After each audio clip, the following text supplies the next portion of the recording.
এটা হলো আজকেও আজিয়া ওয়াসফের সন্ধ্যার নাস্তা। বরবটি আলি গাজর আগে সিদ্ধ করে নিয়েছি, তারপর সাথে পনির অ্যাড করে হলুদ, ধনিয়া গুঁড়া, জিরার গুঁড়া, একটু লবণ, ম্যাজিক মশলা দিয়ে নিয়েছি যেটা হোমমেড,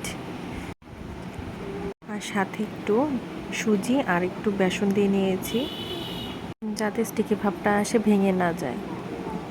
প্যানে ঘি দিয়ে হালকা আঁচে ভালো মতো ভেজে নিতে হবে। আমি বাচ্চাদের জন্য করছি তাই ঘিতে ভেজে নিচ্ছি।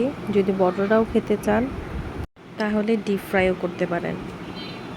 যারা ডায়েটে আছেন তারাও এটা খেতে পারবেন।